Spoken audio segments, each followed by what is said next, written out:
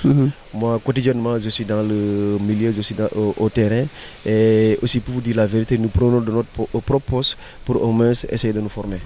Donc quand on vient aussi, on ne vient pas en tant que quelqu'un qui ne connaît pas le métier ou bien quelqu'un qui vient juste par plaisir. Avant de parler de la formation, cette année, quel est l'objectif avec votre nouvelle AIC Saint-Maur? Bon, je crois que si vous m'avez bien écouté, je vous ai dit tantôt que j'aime les défis. Saint-Maur aussi, ils m'ont dit depuis 2006, ils n'ont pas goûté au délice de la victoire finale. Donc, bon, chose que j'ai trouvé vraiment bon, agréable. Je me suis dit que pourquoi pas aller tenter, mais néanmoins, je ne suis pas Dieu. Donc, je vais essayer au moins de faire du maximum et peut-être avec le travail qu'on va effectuer le jour, peut-être ce sera la chance. Que si on prend côté Navetan, vous avez pris toutes les coupes possibles. Cette année, vous vous préparez pour le championnat qui va démarrer bientôt. Bon, à Zigfoot, vraiment, comme je l'ai dit, il y a que de bonnes personnes là-bas, franchement. Il n'y a que de bonnes personnes, qui sont prêtes à vraiment sacrifier leur vie, je peux dire, pour la réussite des gosses de Ziguinchor. Donc quand le président a fait appel à moi, je suis parti, on a eu à discuter et je me suis dit que bon, pourquoi pas. Et tiens, au moins, tu sais, parfois les discours ou bien le passé de la personne, au moins, peut nous guider. Donc c'est quelqu'un qui fut le premier entraîneur noir en Tunisie. D'ailleurs, même celui qui a amené les Athanas Tendé et consorts. Oui, c'était en 93. D'ailleurs, c'est qui C'est qui Alsan Mboup. Alsan Mboup, Donc actuellement, il est là à Ziguinchor. Bon, par la suite, il a rallié l'Europe. Donc, en grosso modo, il a fait 35 ans à l'extérieur. Donc, non seulement être à ses côtés est bénéfique pour moi, parce que j'apprends beaucoup de choses à ses côtés. Donc, quand il m'a parlé de l'académie, bon, et puis Dieu merci. Quand on dit la formation de toujours au moins, ou bien d'une académie, au moins doit durer au minimum 5 à 6 ans, pour au moins espérer avoir un recrue. Mais nous, lors de notre première année, au moins on a eu quelqu'un qui est parti au Portugal. Donc c'est peut-être dû au travail acharné que nous faisons le jour. Et puis l'intelligence des gosses et les dirigeants dévoués qui sont à mes côtés. Vous évoluez dans quelle catégorie? Bon, pour la première année, on n'a pas eu à compétir. Bon, on travaillait dans notre petit coin au moins, parce qu'on travaille avec des partenaires. On travaille avec des partenaires, donc un partenaire qui devait même venir, mais bon, peut-être avec la Covid et consorts et pas mal de choses, bon, finalement, il n'a pas pu faire le déplacement. Donc actuellement, même il y a un autre gosse qui est de l'autre côté à Dakar, vu les lenteurs pour les visas et autres. Il a fait 4 mois en attente. Donc il a déposé le visa depuis, ça fait 4 mois. Donc lui aussi devait aller rallier vers de l'autre côté. Cette année, vous allez compétir? Bon, on l'espère bien. Dans quelle catégorie? Bon, on aimerait compétir en catégorie senior, junior et cadet si possible. Et vous êtes fait prêt pour ça? En tout cas, nous sommes prêts et on va essayer de tout faire pour jouer les premiers rôles. Bon, au départ, il s'entraînait au terrain de Charlouanga, d'où là où le président paie quotidiennement chaque jour 3 000 francs. Donc, vous l'évoluez pour toute l'année, vraiment, c'est énorme. C'est énorme. Donc, et par la suite, on s'est rallié de l'autre côté au terrain de Kandiala. Ouais, c'est vrai qu'au départ, ce n'était pas facile parce que nous, à Ziguinchor est séquelé. Bon, parfois, les gens vous voient, ils essaient de vous mettre des bâtons dans les roues. Parce qu'au départ, il y a un peu de terrain qui est à Kandiala, mais bon, il y a d'autres personnes qui sont venues pour dire que bon, le terrain les appartenait. L'année d'avant, ce sont eux qui s'entraînaient là-bas. Nous sommes partis à Aloir. Là-bas aussi, bon, ça ne s'est pas bien passé. Donc nous sommes venus au grand terrain de Kandiala. Bon, Dieu merci, même si parfois il y a des gosses qui viennent au moins s'entraîner, mais Dieu merci, au moins on a eu à s'entraîner pendant toute l'année. Comment se font les recrutements? Bon, les recrutements, de toute façon, bon, comme nous sommes dans le milieu, donc nous connaissons au moins les bons joueurs. Nous connaissons les bons joueurs. Nous avons comme catégorie là-bas les pupilles, les I8, 9. Et nous avons U12-13, nous avons 15-16 et 17-18. On a aussi une équipe féminine, d'ailleurs même c'est l'équipe qui était partie représenter le Sénégal au Congo lors du tournoi de FIFA Airways. C'est super. Merci. Donc l'avenir est prometteur, c'est vous? On l'espère bien, on l'espère. Les critères de recrutement, est-ce que vous ralliez sport et études, puisque tout le monde ne peut pas devenir footballeur? Bon, je crois que d'autant plus quand je vous parle de quelqu'un qui a fait 35 ans de sa vie à l'extérieur, donc en tant que président, il sait bel et bien comment ça se passe. Et moi, comme je vous ai dit que je suis aussi dans le milieu sportif, en même temps dans le milieu éducatif. Donc il y a de ces choses auxquelles on ne badine pas. D'ailleurs, c'est moi-même qui ai amené l'équipe au Congo. Donc au retour, on avait pratiquement convoqué tous les joueurs et joueuses pour leur dire que bon, ici, c'est vrai qu'on vous enseigne le foot, mais néanmoins aussi, sachez que toute personne qui n'aura pas une bonne note, au moins tu es appelé au moins à dégager de l'académie. Et Dieu merci, au niveau des filles, on avait, je crois, 7 candidates. Donc les 6 ont réussi à leur BFM. Il y a une seule fille qui a été au moins ajournée au 2e tour. Ok. Coach, vous avez parlé de la formation, de la petite catégorie. Comment trouvez-vous aujourd'hui la manière dont le football est géré au niveau de la région par la Ligue? Bon, il y a certaines choses auxquelles je dirais que je ne maîtrise pas trop. C'est vrai que je connais Kouka de vue. On a eu à partager, d'ailleurs même quand on revenait du Congo. C'est-à-dire c'est nous-mêmes qui lui avons amené de Dakar jusqu'ici. Bon, le président aussi de la Ligue, je le connais, Irama de vue. Et lors de notre formation pour la rance du foot féminin, j'étais là-bas en tant que membre. Donc on a eu à échanger, mais bon... Il y a certaines choses, comme on le dit, sont des terrains glissants. Donc, je ne sais pas trop. Mais néanmoins, moi, je me dirais que, bon, quand on veut vraiment relever un défi, surtout un défi énorme qui est le foot au niveau de la région de la Casamance, donc il faudrait au moins commencer par la petite catégorie. D'ailleurs, même si vous voyez aujourd'hui, parfois on parle qu'en Gambie de trouver des joueurs, parce qu'au départ, il y a des choses qui ont été mal faites. Oui. Mais pour vous dire la vérité, ici à Ziguinchor, vraiment, il y a de la bonne qualité, il y a de la bonne graine. Mais il suffit de mettre les moyens. Vous avez parlé des difficultés que vous rencontrez à vous entraîner. On appelle à l'endroit des autorités ou aussi des entreprises de la place pour qu'ils puissent au moins soutenir le football. Bon, je crois que si je sors le cas sport... si je sors le cas sport de ce que je vais dire, si je mets le cas sport de côté, bon là présentement je crois que vu ce que nous faisons, parce que comme je l'ai dit, nous sommes là au moins pour la réussite des gosses de Ziguinchor. Donc quelqu'un qui est de Tivaouane, qui fait pratiquement combien de kilomètres, venir s'implanter à Ziguinchor, qui est en train de mettre la main dans sa poche, dépenser pratiquement beaucoup de millions. Parce que si je me rappelle, la première année, il dit qu'il a dépensé plus de 7 millions. Donc c'est énorme. Il pouvait prendre cet argent et se dire que, allez, tiens, je vais aller faire autre chose avec ma famille. Mais il est venu, il est en train d'investir pour notre chère Casamance, pour notre chère région. Donc au moins, je crois que les autorités, les personnes de bonne volonté, devaient au moins venir à son soutien. Coach, vous avez parlé de votre parcours en tant que joueur, en tant qu'entraîneur. Maintenant, l'objectif principal de M. Manga dans ce métier? Bon. En tout cas, bon, je suis là. Là, présentement, je ne sais pas. Nous sommes en train de préparer des choses. Franchement, nous sommes en train de préparer des choses avec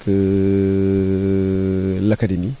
D'ailleurs, même, comme je vous ai dit, nos partenaires devaient venir. Mais malheureusement, ils ne l'ont pas fait. Mais nous, actuellement, nous sommes en train de préparer un voyage. Peut-être si tout va bien, ça sera au mois de septembre, Inch'Allah. Avec l'académie? Bon, ce sera pour 4 personnes. Le président, l'entraîneur que je suis, le secrétaire. Vous rêvez de devenir comme un Pep Guardiola? Merci de le dire parce que c'est mon entraîneur préféré. Je ne regarde que Pep. Bon, de surcroît, je suis catalan. Je suis catalan, même je dirais de sang, parce que je ne supporte que le Barça. Donc j'aime tellement le beau foot que je ne supporte que le Barça. Donc vous rêvez de devenir demain comme Pep Guardiola? Oui, je le rêve bien. Et je sais que Inch'Allah ça va se faire. Et pourquoi pas être coach de l'équipe nationale? C'est possible à vous du sport? Bon, c'est possible, c'est possible. J'aime les gens qui ont des grands... C'est possible, mais je sais que je rêve beaucoup plus que ça. Sincèrement, je sais que ça va se faire, Inch'Allah. Est-ce que vous êtes déjà passé par des écoles où on forme des entraîneurs? D'ailleurs, pour mon vécu seulement, je dirais que on ne va jamais dire que ça me suffit, mais je sais que j'ai un bon vécu. Et néanmoins, au moins, nous, Africains, nous connaissons que le diplôme. ne connaissons que le diplôme. On peut avoir le diplôme et ne peut rien faire, mais que, de l'autre côté, il y a quelqu'un vraiment qui peut tout faire, mais malheureusement, s'il n'a pas le diplôme, donc il ne sera pas bien regardé. Donc, dans ce sens, d'abord, je vous ai dit que je suis professeur de PES. Donc, on cesse d'apprendre le jour, parce que c'est dire que je maîtrise tout, je veux dire que toi, tu ne peux pas aller de l'avant. Donc, lors de notre formation des 3 ans qu'on a à faire au CNEPS de Thiès, donc il y avait diverses matières au moins qu'on devait au moins apprendre. Donc pour le côté football, il y avait Cissé qui est l'entraîneur de l'équipe féminine du Sénégal, qui nous a au moins eu en tant que comme professeur dans le milieu footballistique. Mais néanmoins, côté diplôme aussi, j'ai déposé, mais malheureusement, comme je vous ai dit tantôt, ici au Sénégal, vraiment, nous voulons avancer, mais comment? J'ai déposé, je crois, depuis plus d'un an, je crois au mois de mai de l'année passée, pour ma licence, mais malheureusement, ça ne s'est toujours pas fait. Jusqu'à présent, il y a blocage. Bon, à quel niveau, je ne sais pas, parce que souvent j'appelais le gars, il m'avait dit que je faisais partie du groupe 2. Mais malheureusement, à ma grande surprise, lorsque j'ai quitté Dakar pour revenir, j'ai croisé quelqu'un qui me disait que lui aussi il partait faire sa formation. Quel groupe? Il m'a dit groupe 2. Alors que pour le groupe 2, le gars même m'avait garanti que c'est mon nom qui était en haut. Ok. Ton nom qui était en haut, mais finalement tu n'es pas parti. Non, finalement je ne suis pas parti. Bon, de toute façon, bon, j'ai déjà déposé. L'argent y est, tout ce qu'ils avaient demandé y est. Donc reste à leur niveau. Vous avez dit tantôt que vous êtes Blaugrana. Hier, ils ont fait le tirage au sort. Encore une fois, le Bayern devant nous, il y a l'Inter, il y a déjà ceux qui disent que le Barça va jouer l'Europa League. Comment vous voyez voilà, ce groupe? Bon, c'est vrai que après chaque tirage, au moins libre à qui que ce soit de dire ce que lui pense. Bon, avant de venir, même tout à l'heure, j'ai discuté avec un de mes gosses qui est parti actuellement pour les phases nationales à Louga. Donc lui, il est supporter du Bayern. Bon, j'ai vu, il m'a dit que bon, de toute façon, si on se rappelle des 8-2, il dit que bon, certes, il y avait les 8-2, mais actuellement, au niveau du Barça, au moins, il y a eu pas mal de changements qui ont été faits. Ils ont recruté de façon intelligente. Et dans cette équipe, il y a eu beaucoup de gosses, au moins, qui ont eu à suivre leurs aînés se faire au moins massacrer. Donc, soyez aussi à votre tour prêts, parce qu'on va revenir au moins pour la vengeance. Oui, coach, voilà, vous avez duré dans le mouvement Navetan. Voilà, la semaine passée, il y avait des tiraillements par rapport aux journées pour le stade, à l'occupation du stade, entre les deux structures. Comment vous avez vécu cela? Bon, je crois que tous ils œuvrent pour la bonne marche du mouvement Navetan. Certes, il y a ces deux structures. Je ne sais pas comment ça s'est fait. Mais pour vous dire la vérité, moi, mais personnellement, je ne suis pas d'avis. Je crois qu'au moins, on devrait au moins s'unir, travailler la main dans la main, au moins pour l'avancée de la chose.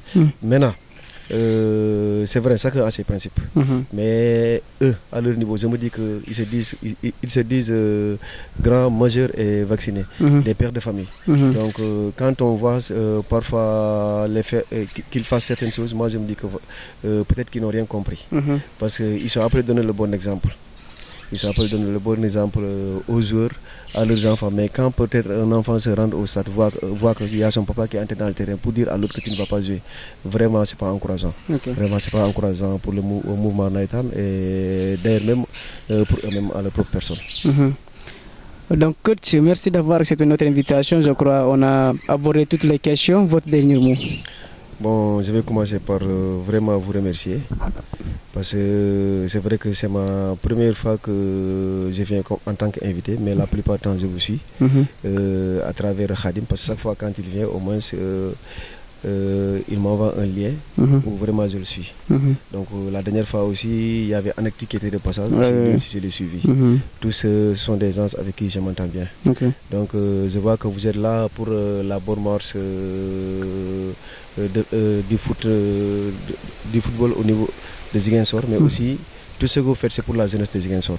Donc on ne peut que vous remercier et vous dire vraiment que nos souhaits vous accompagnent. Vraiment. Coach, c'est à nous aussi de vous remercier puisque c'est aujourd'hui même que je vous ai contacté et vous êtes là. Et dire que on peut dire le début d'une collaboration puisque un jour on peut passer au sein de votre académie, faire là-bas des émissions, des interviews, puisque c'est notre travail quand même, nous journalistes, c'est à nous de vendre nos produits quand même. Pas, on ne doit pas attendre les autres venir vendre nos propres produits, c'est à nous de le faire. Ça doit commencer par nous journalistes et nous vous remercions et je remercie de passage Lamine aussi, celui qui m'avait contacté en premier pour me parler de vous. Et je lui dis tire chapeau. Merci à mon caméraman Mamdjaï, l'homme infatigable qui est toujours là. Et je vous souhaite bonne chance pour votre nouvelle aventure et souhaite bonne chance pour votre académie. Quant à vous, chers internautes, je vous donne rendez-vous très prochainement pour un autre numéro de votre émission RMZ Sport. Merci. Chers internautes, bienvenue dans votre émission RMZ Sport. Vous nous suivez sur la radio municipale de Ziguinchor.